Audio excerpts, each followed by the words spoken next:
So let's begin. Welcome, dear Elle Moore, to the Thank you podcast. for having me. It's good to see you again. Absolutely. Go ahead and introduce yourself. Tell us what you're into, what you're about. Right. I'm Elle, and I live over on the East Coast in the mountains of Virginia. And I am a financial planner and money coach. And I actually left my corporate job just a few months ago to work with women who are going through a spiritual awakening. So I work with people who are wanting to make big changes in their life and go from, A to Z in their financial life and everything in between. And we work on manifestation techniques and financial literacy, which is a really big key aspect, I think, of kind of making big changes in your life. And I'm really enjoying it so far. So I have a podcast called the Spiritual Perspective Podcast. It's just perspective, but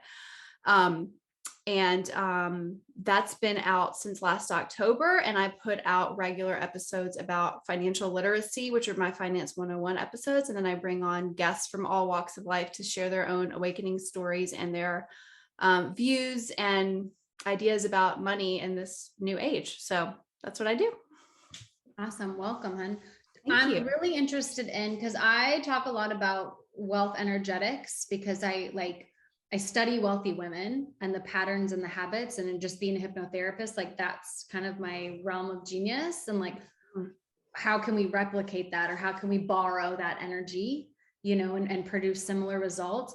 But what I'm really interested in is your blending of the two, as far as the actual kind of more masculine energetics of money, as far as actual dollars and cents and what to do with it, investing, and the literacy that you talk about. So what are kind of your best maybe tools or techniques that you would share with somebody that maybe has an understanding or a semi-mastery of the energetic side, but where you come with the practical? What would you give some wisdom on that?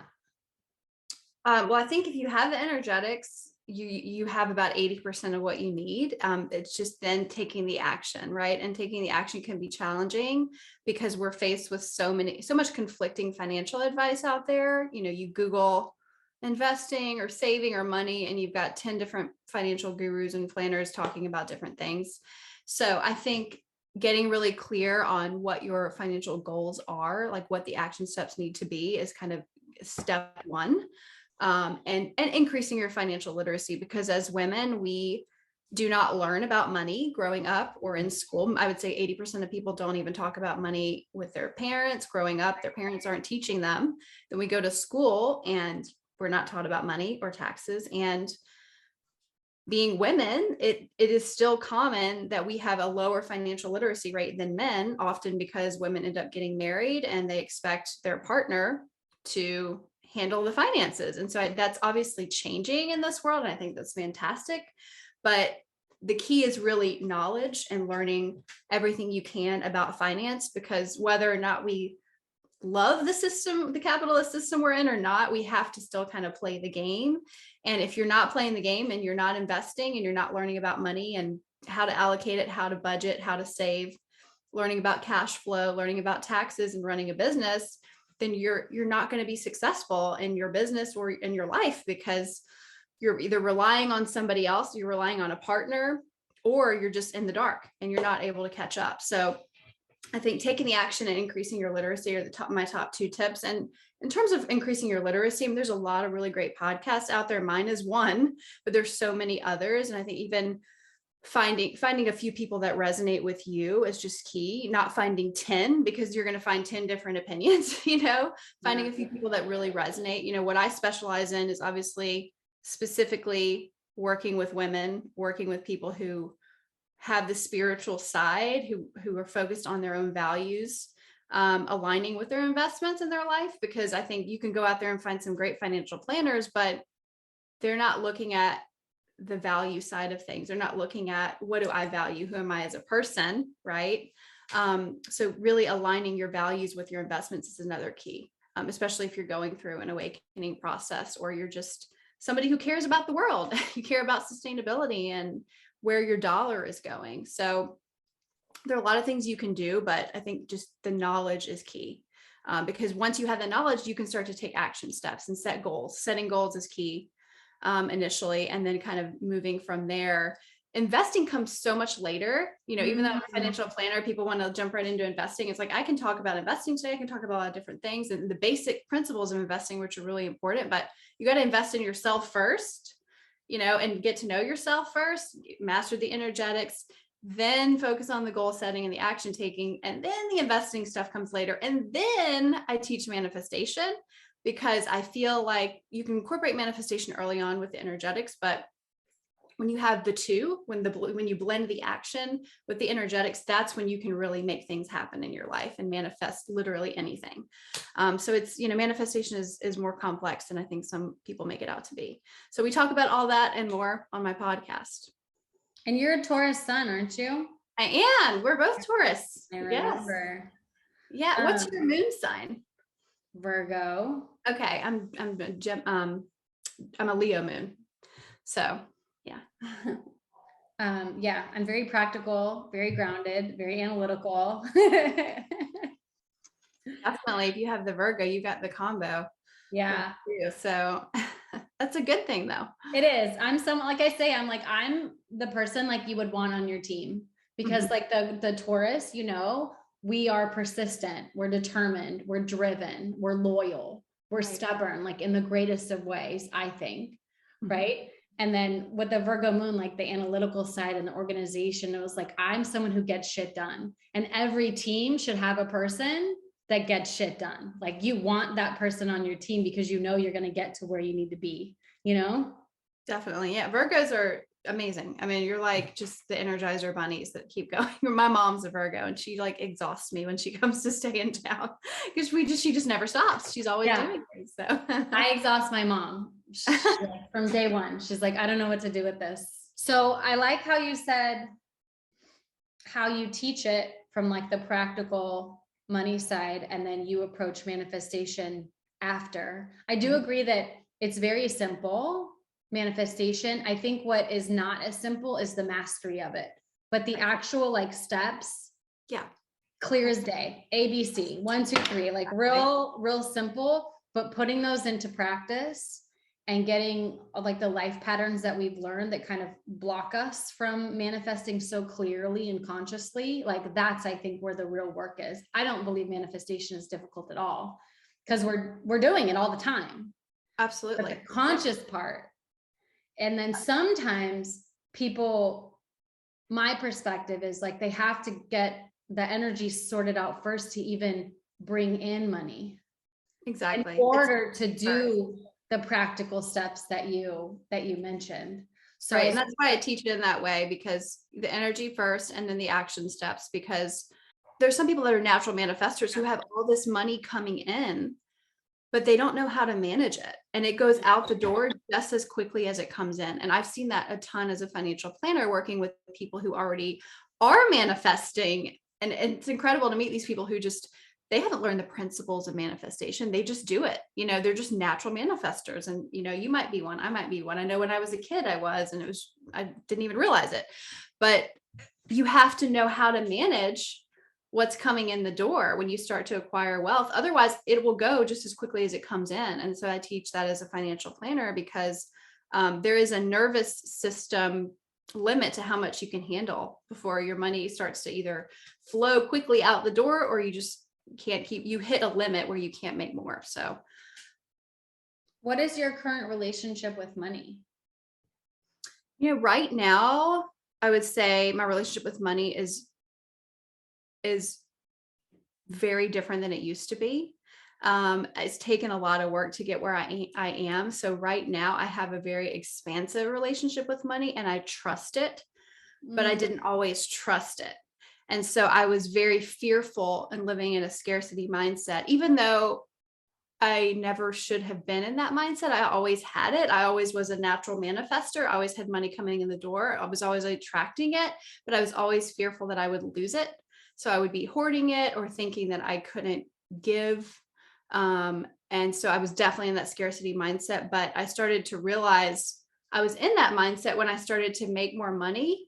And I just always felt like there was never enough. I always felt like, oh, I have to hoard this, and I'd get a big raise, or I'd hit that next level of income, and I never felt any different. And I've seen that with my clients as well, even not really high net worth people with millions of dollars who have that same relationship with money. They're afraid they're going to lose it. And so I was definitely in that mindset. And of course, I can look back and see I got that from my mom because of the way that she grew up and the way that she handled money. But it took a few years of me really focusing on the mindset and meditation and sitting with that and learning my own money story to change it. And so now my relationship with money is very expansive. I trust it. And even to the point where I've just completely surrendered myself to the universe, where it's like, I didn't have a full plan when I left my full-time job. I quit my job and I said, okay, this is what I'm going to do. I know what I'm here to do. I know what my mission is. I don't have the steps A, B, C, D, E, F, G of how I'm going to get there yet, but I have to trust that money is going to come to me.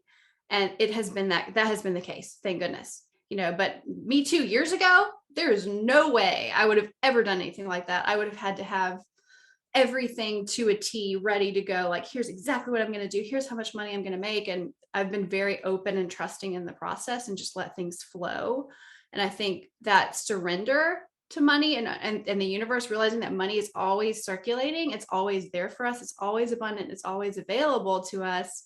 We just have to tap into that frequency. It's just such a different mindset than what I used to have. And it's something that I teach everybody, but it's still, there are times when I still have those thoughts that pop in, but I know I can separate those thoughts, those scarcity thoughts, from who I really am on the soul level. So it's been a really beautiful, actually, hypnosis and meditation and affirmation have been key in kind of changing my mindset around money. So, and even since the last time you and I spoke, I threw in some self-recorded hypnosis sessions at night after my meditation just to see if it made a difference. And I have noticed that it's made me feel better, like in my moods. How sometimes your emotions change and shift day to day, where you might wake up and just have a day where you feel off, or like I'm in my ego today, or I'm in my scarcity mindset today. The hypnosis has really kind of changed just in the last, I don't know, when was the last time we spoke? A month, maybe? Yeah. Well, it's changed my mood, where like I'm not in that mindset when I wake up in the morning, which is huge because I do it at night before I go to bed. So, and I also do meditation. So did you just like voice record on your phone, like I said? Yeah, I did. Yeah, I voice recorded on my phone. So I'll still do my typical meditation. Yeah. And then I'll listen to 5 minutes of self-recorded affirmations, it's really been amazing. So I'm going to continue to incorporate that with my clients as well. It's working well. Oh, good. I'm so glad. So yeah, it's been a journey to get where I am. And I think every single one of us has our own money story that looks totally different to someone else's, but we also have these limiting beliefs around money, these subconscious beliefs that are sometimes our own, sometimes they're from one or both parents, our childhood, or just the circumstances that we're in. But it's really important to spend a lot of time parsing out where they come from and why, and getting clear on what you want to replace those thoughts with, where you're headed, where you're going. And that's what I've been doing for about 2 years, I'd say, with my money mindset. That's incredible. So your journey into money was from a more practical place because you didn't have the spiritual aspect. Is that the case? Yeah, definitely. Yeah. My journey into financial planning, I just kind of fell into it because I've always been good with money. That's like, I've never had a reason to fear or worry about money. I've always been good with money and gifted with money. And people have always come to me for advice on various life things. And it just made sense for me to go into that field. And I kind of fell into it. I had a very synchronistic meeting with some people back when I think I got into the industry when I was 24, and I found the perfect position for me and just kind of worked my way up. But at that time, there was no spiritual awakening on the horizon at all. So it was all just from a practical standpoint. And I was good at what I did, and I actually really enjoyed it.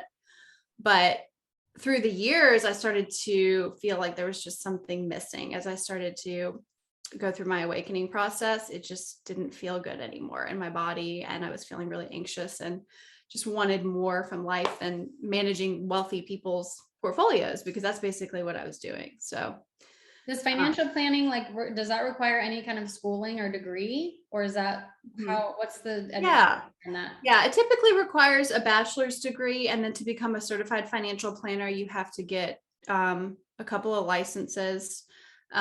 which take a long time to study for. And then the certified financial planning designation, that takes a few years to work towards. It's sort of like getting a master's degree or something. And Oh, so wow. I was always studying for that. And as soon as I got that, nothing in my life changed. I was like, okay, I'm here. Like, I've got all my designations, I've got all my clients, and I'm making great money. And I have all this knowledge, but something was still missing in my life. And so that's when I decided I needed to start making shifts and, and focus more on the spiritual aspect and the energetic aspects, which is totally not even accepted in that industry. It's a very male dominated industry. It's very patriarchal and masculine and very much focused on returns and, making as much money as you possibly can, and kind of a dog eat dog atmosphere. So it really wasn't right for me in the long run. But it just sounds like so necessary. Like you're taking this world and this world, and here you come like with your offering as like, on both. Yeah. And what exactly. you magnetize, like your clients just being women that are, of spiritual minded, that are actually creating wealth, which is a lot of my clients, like working in hypnosis, they're generating a lot of wealth. And so you bring this like beautiful blending of the two worlds. And it was like, okay, let's do this, let's grow this. That's incredible. Yeah, and they do, and they go together. I mean, you can't have one without the other. And even, yes, you can make great money with no knowledge of, your spiritual side, but it's just a very different energy you bring to it when you're chasing money down, and it's this hustle and this grind. And that was my life, back then in my early 20s. And that was everybody that I worked with in the industry. That is their mentality. It's like chasing. But there's this whole other side of money that they don't know about. That's all about attraction and magnetism and abundance and frequency. And it's so much more beautiful. And I think women tap into it much more effortlessly than men, even, once you start to learn about it. And it doesn't have to be a grind and a hustle to make money, which I think is one of the biggest myths out there, that even our society is perpetuating, that you have to chase money down, you have to hustle and grind. And I've spent the last 6 months still undoing that conditioning because of where I was working for the last decade. So my nervous system was so shot from that environment. And I know so many women that feel that way, that want to leave that world because it's that your nervous system is shot. It's not how we're supposed to be on earth. We are meant to have the space to call in money and abundance and create and flow and be in that feminine.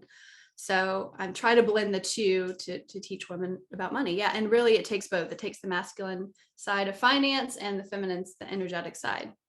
So what do your offerings look like? Is that like 3-month packages, or like, how does it look like women that work with you? Right now, one-on-one, and I do offer packages. Yeah. And then I also have, I haven't put out any group programs yet because I'm just so new. I plan to do that. But right now I work with women one-on-one, and generally you can buy a 5-pack or a 10-pack of sessions, and I'd say a minimum of 5-pack, because you need 4 to 5 sessions to really get the basics down, the understanding of where you need to go. I help women kind of identify what their financial goals are, the steps they can take with all the money they currently have with their current investments, and then where they're headed. And generally I'd say that takes 4 to 5 sessions. Yeah. So I have 2 packages, a 5-pack and a 10-pack. And then for women that really want to dive deep into the energetics and the financial aspects, it's going to take longer. It's more like a 6-month to a 12-month mentorship with me. And if you compare what people are paying in the financial world for just money management, just to have an advisor like manage their money, which consists of maybe a few hours a year, no joke. Like if you're managing money in the financial world, you might look at a client's portfolio like 4 hours a year, because you've got all of this automation and you've got all these outside managers. People are paying $5,000, $10,000, $20,000, $50,000 for people to manage their money. And I'm teaching women, you can actually invest in yourself and the energetics of yourself. And I can teach you how to do this for the rest of your life. And you don't need that professional to do that, because that's become so commoditized. And I say like 90% of women, unless you have millions to manage, you don't need a professional to manage your money. And it's actually so much more empowering. Yes. Learn to do it yourself. It's so much more empowering. So, and you can align your money with your values and your goals in life, which is not something that a professional in that industry is going to do for you. They can say they're aligning it with, the ESG funds and sustainability, but really they don't care. They're just going to put you in some portfolio and let it sit. So what I do is really unique because I'm trying to get people out of that system and learn that they can manage their money themselves. They can be empowered. And once you start to learn about it, it's very, very simple. It really is. It doesn't have to take more than 10 sessions with me or a 6-month program with me to have all the tools you need to go out and do it on your own. Elle, I'm like lighting up over here. Like just the fact that you exist and had the courage to like leave that world and create this, like it's such a value, especially like spiritual women entrepreneurs. Like you're such an asset because like I teach, like a lot of my clients have worth issues, right? And it's like, you can't attract wealth if you've got low self-worth, like you guys aren't a match, like it's just not, the partnership's not going to be there. So I work on that realm and then increasing the worth and the belief in their ability to create and attract, right? And then you have you that's like, now that you know that you're inherently worthy, you always have been, and you're attracting some wealth, let's do some things and let's grow it. And let's have you be empowered to like manage your money for the rest of your life. Yeah, absolutely. And it just has so much ripple effect in your life when you realize, obviously, when your self-worth changes, that literally impacts every aspect of your life, your money, your relationships, your health. I mean, all of it. Right. But with money, especially, it's just amazing how quickly things can change once that the energetics, around your worth change. And then you have the tools, the knowledge, the financial knowledge to, make shifts. They don't have to be massive financial changes. It's just small things that you can do. Habits that you can, automating bills, automating savings, automating investing, things like that. And then realizing that you have the power to invest for the future and compound your money over time. Just those small things just make such an impact in women's lives to the point where in just a 10-year period, if you invest your money, you can be in such a different situation. I mean, incredibly different situation that you are now just by investing for 10 years, and leave it for 20 or 30 years. And most people will become millionaires because even if you put away a few $100s a month, you'll probably be a millionaire in 20 years, from the power of investing. So it's powerful, because the more women that have money, the more people they can help. That's the thing. Make more money, help more people. It's really tough to make a big impact if you can't take care of yourself and your own financial house, your own financial life. I think that's where most women are right now. Yeah. One of the things that I learned from my mentor that I teach all my clients is she taught me like, it's a very, very, very good thing for me to be wealthy, for you to be wealthy. Like, and I remember how expansive that idea was for me. Like, wait a minute. It's a good thing that I be rich, that I be able to like, buy the house I want or enroll my kids in the things I want. Like, and I remember at the time, a few years back, it was like, it just blew my mind. Like this idea of like, wait a minute, it's good. It's a good thing for me to be rich and for you to be rich and whoever desires like, to be wealthy. And I remember just being so expanded by that one idea. So you mentioned like women having wealth, like we can do good things with our wealth. In so many, not just like serving other people, which is phenomenal, but I think if you bring it back to the family, right? You have children, you have a husband, you have, and it's like the idea of like being able to take my family on vacation and not be limited by like, okay, we have a $2,000 budget or whatever, like, but just being able to like expand, like have a conversation, like, where do you guys want to go? And like having wealth to be able to like, oh, let's go to Egypt for 2 weeks or, and the finances to back that up. It's like, that's a really good thing. The exposure to new cultures and the traveling and the meeting people. And it was like, I so inherently know and believe, like I've integrated that thought. I remember the day it happened, like it came in, but I've integrated, like it's deeply good for us to be rich women.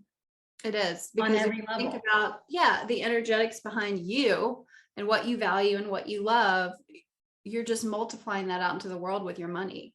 And so if you were a bad person, it could be the opposite, right? But you're not. And so the more women that get their hands on wealth, the more we change the world. And I think that's why we're entering this just such a different new paradigm right now. Because if you look even at medical schools, they're more than 50% women now. There's going to be more women doctors than we've ever had, more women lawyers than we've ever had, more women business owners than we've ever had. And we just have a different view, a more of a collective view on money, probably because we are matriarchs, right? And we're in charge of the family, and we want to provide opportunities for everybody in our family and beyond, and create that legacy that just has that ripple effect. And the legacy you can leave your legacy not only to your kids, but your kids' kids. You can set up estate planning so that you can create a charity upon your death. There's really cool things you can do, like that I've done with clients, where even women who don't have children, who say, well, I've got $5 million, and if I died tomorrow, I want to create a scholarship in perpetuity for,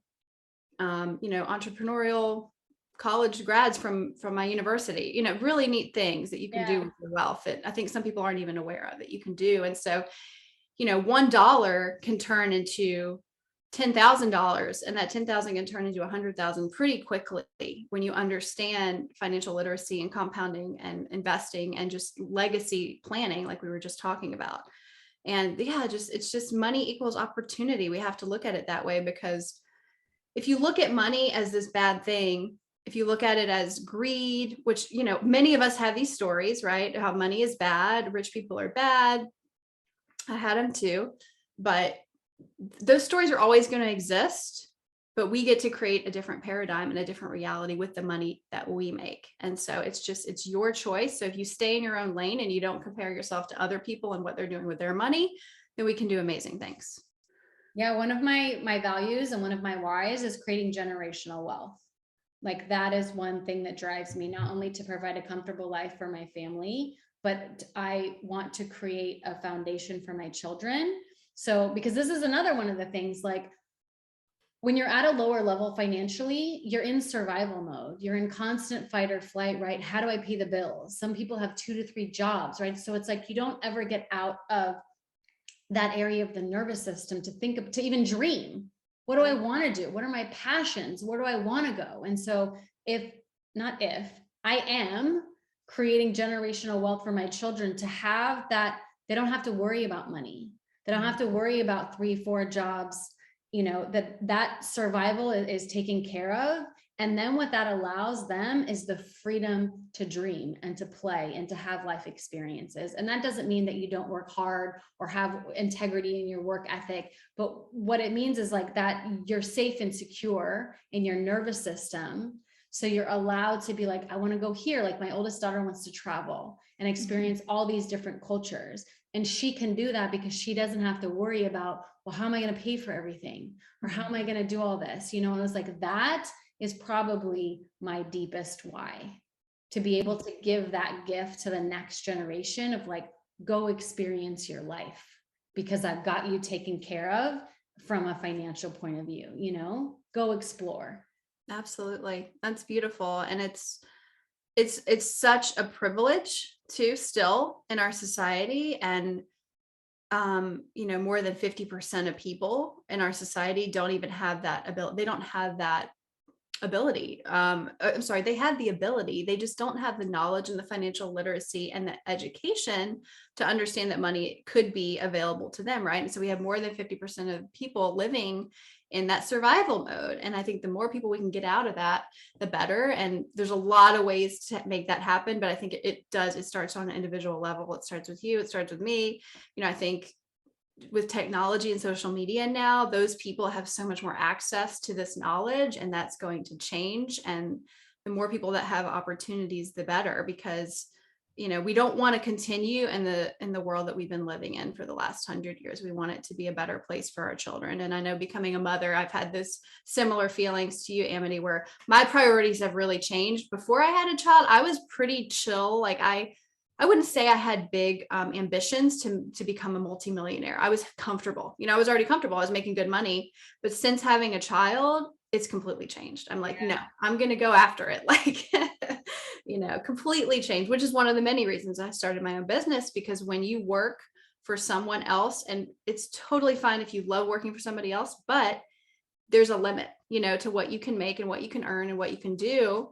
And I think a lot of people are waking up to that and realizing that true unlimited wealth is entrepreneurship and owning your own business, even if it's a little side hustle, because we're coming out of a paradigm where it was just the norm to work a 9 to 5, go to work every day, slug it out, hustle, and you're capped at what you're going to make, and that's changing so rapidly with where technology is going, which I think is an amazing thing. Like our kids, they probably won't know that world. They're going to do what they want to do. Like you said, create their own businesses, follow their passions, and bring in a lot of that feminine energy into the world that's so needed.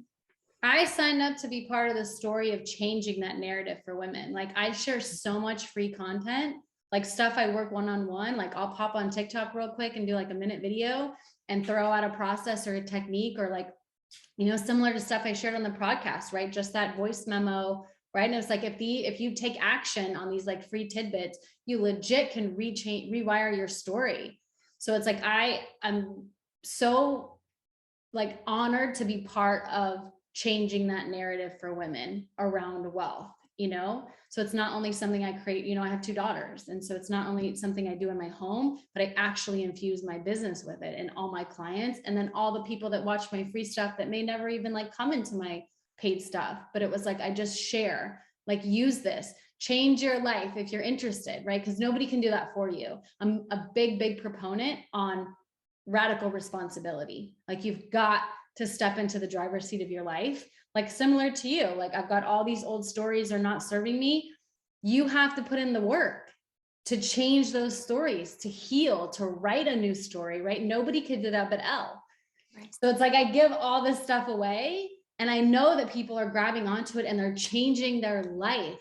Like just by that alone, right? The technology, the internet being able for us to just share information like that. We're being able, like, I have clients like all over the world. Like I was like, I'm impacting women all across the planet. Like that just blows my mind, right? And you're my inspiration. I'm not there yet. I'm so new, but I see all the content you're putting out and it's amazing. And even on YouTube as well. Like you have a YouTube channel, you've got cover all the bases. And I have to remind myself to put myself out there because I forget how impactful just those tidbits can be, just a tidbit here, a tidbit there. I'm one of these people that gets caught up in my mind. I'm like, oh, it has to be perfect, before I put it out. I'm still dealing with that. But you do a great job at, putting it all out there, just raw, real, unedited. It doesn't matter. Just put it out. I know. It doesn't matter. That's a great quality to have. Thank you.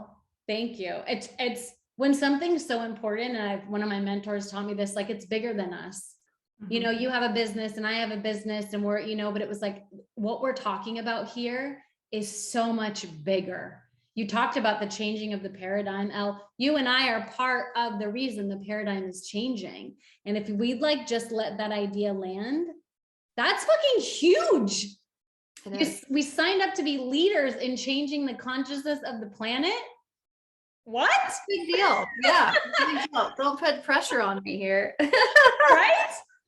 Yeah, you're right. But it's an exciting time to be alive. And I think just so much is going to change, even just in our financial system in the next decade. I think we're going to see massive changes for the better in the next decade or 20 years, with everything, with whether it be student loans or just how the stock market works, how our taxes work. I think people are sick of just these old systems that don't work. And so I'm excited about where we're headed. Share more on that. Like, what do you think? Yeah, I just think we're going to have a massive reset, and I don't know what that looks like quite yet, but I can feel that coming for the better. And it might be challenging in the short term. We might have things fall only to be rebuilt again. Yeah. But if you look at our systems, none of them are working. Our education system is pretty broken. Our healthcare system is beyond broken. Our financial system is just not working properly. If you look at even the sustainability, like if you look at our financial system isn't built on a solid foundation. At some point, it will crash. Yeah. And I think we're headed there sooner rather than later. I would never put a timeline on that because I think time is totally fluid. But I think what we can do is just control our own frequency and our own energy and what we're doing. I don't get caught up in fearing what's coming.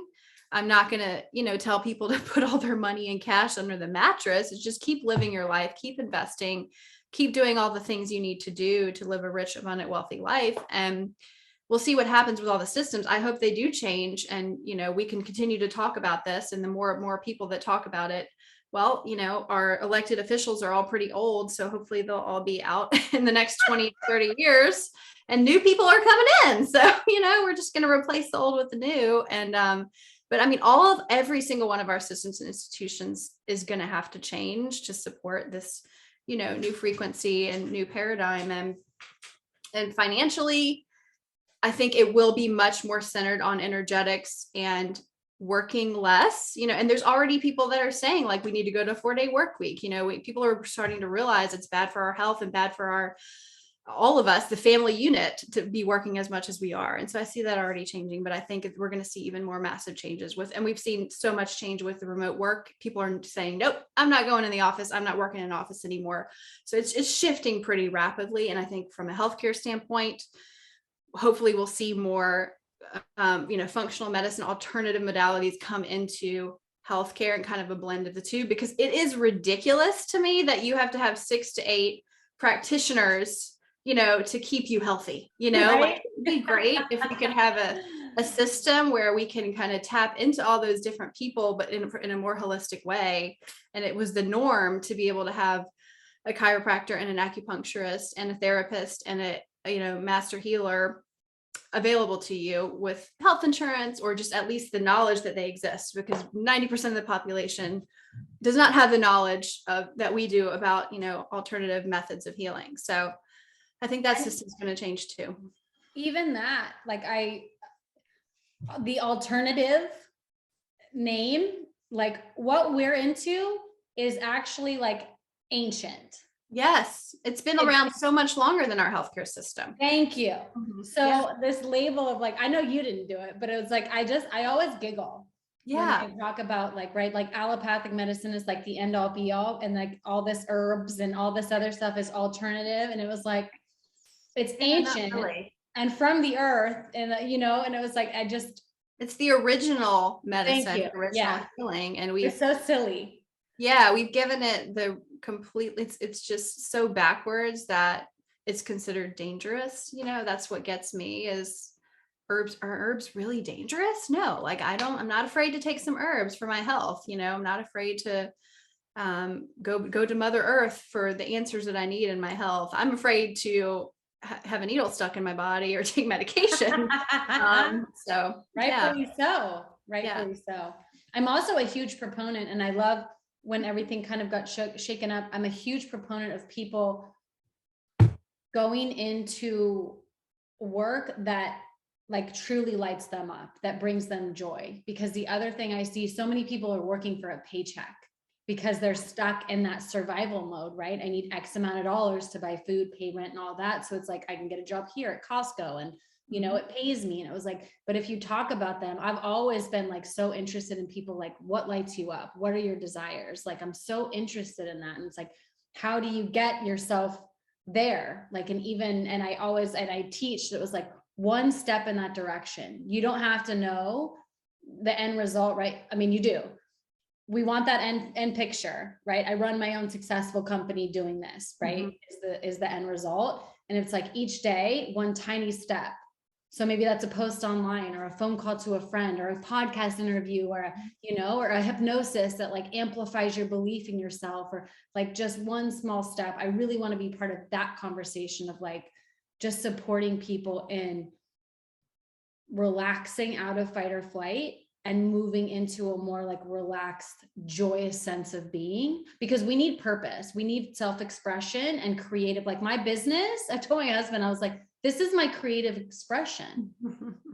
I grew up in my hypnosis, everything I write in hypnosis, like I'm literally writing a story. I take people on an inner journey. It's like, I'm a storyteller.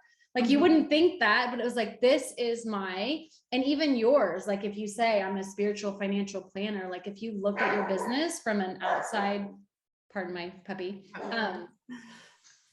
you'll see it's your creative expression. Absolutely. To the world. And we need more people that, I think, yeah, you bring up a good point. I work with a lot of women who are wanting to make that shift from working a 9 to 5, working a job that they have to stepping into this. But one aspect that I think you can't get away from is this idea of trust. You know, you have to trust the process and trust the energetics and the ability to manifest and the hypnosis to be able to go from this one idea of how life has to look, you know, working for somebody else in a 9 to 5, making X amount of money, because that our society teaches that's security. When in reality, is it really that secure? I mean, large companies, they don't really care that much about their employee. There are some that do, but for the most part, if we have a recession, for example, in the next year, large companies are going to be laying people off. And these people probably feel fairly secure having a job, working a 9 to 5, but in reality, I don't think it's any more secure than being an entrepreneur. It's just our society teaches that you have to kind of be living in that paradigm to be safe, you know, to have the health benefits and all those things that you think that you have to have in the moment. But we are women, we are incredibly creative and resilient, and we can come up with solutions to problems like nobody else. So I think, you know, if you have a dream and you have something you want to build, ask a woman to do it and she'll do it, because we can figure it out, you know. And for me, it was like that. I didn't really know how I was going to figure all the pieces out, but I knew I was going to make it happen. You know, sometimes you just have to jump and you have to trust. And that trust is part of the spiritual journey. You know, that's where that comes in, because it's not, that universal spiritual trust is not something that is taught, you know, in that other world or even in the world of finance. But it's really, really important when you're stepping into like a new life for yourself or making major shifts. And I work with a lot of women that are doing that too, Amity. So that's why I bring that up. It's just, I've been through it. You've been through it. It's just this surrender that is hard to describe until you're in the moment and you realize it's all going to work out, you know? Yeah. The belief in self is number one. And that a lot of what I do with clients in hypnosis is the belief in my ability to create business, to attract wealth. Like the belief is right. A basic manifestation. Belief is it.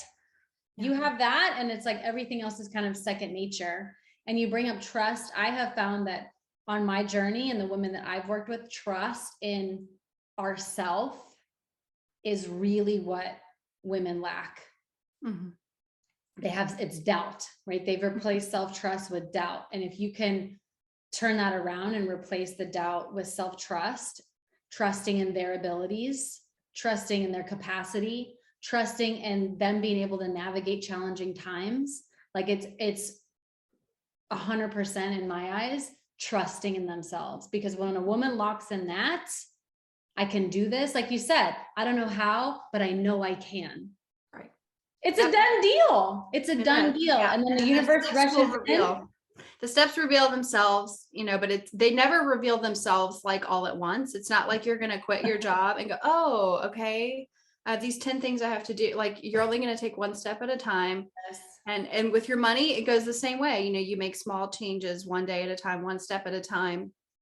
Maybe you build an emergency fund because you've never had one and you lived off of credit card debt for way too long. And I tell you to stop paying off your loans and just build up your emergency fund first. You know, take time to do that. Step 1, step 2, then you start looking for ways to earn more income. Step 3, you start to invest a little bit and learn about investing. You know, there's just small things, small shifts you can do over time. Once you master the energetics, it's really, really powerful.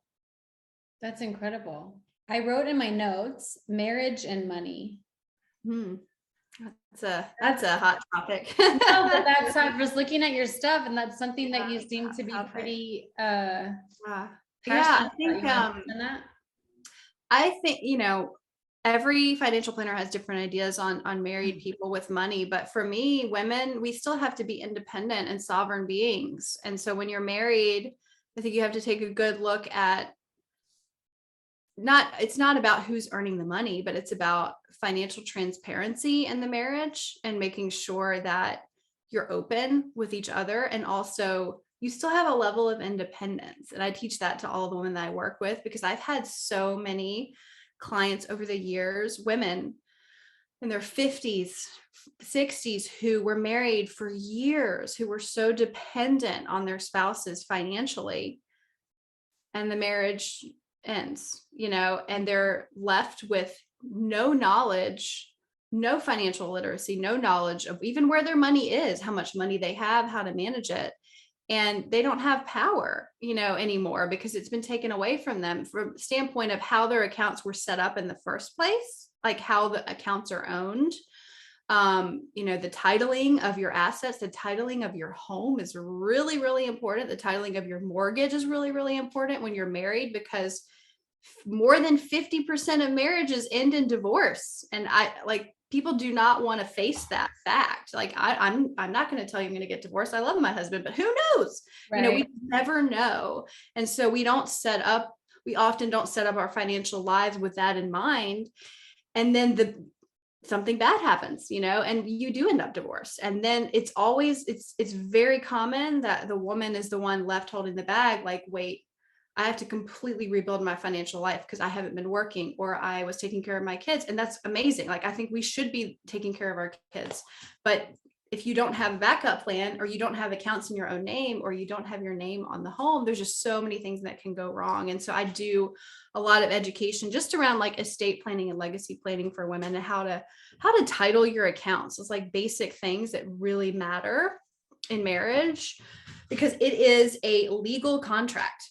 And it is not easy to get out of. And I've never been divorced, but I've had so many clients that I've had to kind of handhold through that process. And women who are breadwinners often can also get taken through the ringer, because with the converse side, if they don't protect themselves, if you're the breadwinner, Amity, for your family, and something happens and you end up getting divorced, well, you could lose half your business. I've had a client that lost 50% of her business that she owned. It was only her business, to a spouse, because things weren't set up properly, and he had a really good attorney. So I go into a lot of that with my clients because I'm really passionate about it, because I think we just don't, it's not something you learn in school, and you don't realize, how your accounts are titled, how things are set up can have a really big impact on you down the road. So, so marriage and money, that they go hand in hand, because it is a legal binding contract, and it's not easy to get out of if you end up having to get divorced.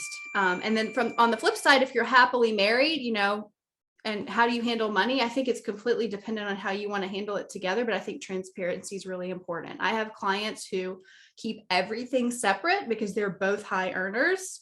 I have clients who put everything in joint name. It really is dependent on what you're comfortable with and what your partnership is like. And I think you can make anything work, but it's just about that trust and transparency financially. And if you're having struggles and challenges, well, that's one of the number one reasons for divorce is financial issues. And so that comes into play as well. Working with a coach or a financial planner that can talk to both of you about money and help you get things straightened out can do wonders for your marriage, because unfortunately, people don't communicate properly about money. It can lead to it just kind of ripples into everything else in the marriage when you're living in lack, or you don't have enough to pay the bills. I think that's what creates most stress in marriages. And that can be a really difficult situation, whether one person's working or two people are working. But if you're not able to communicate about money, and one person has really different views on money than the other, or a different money story, that it can be incredibly challenging too.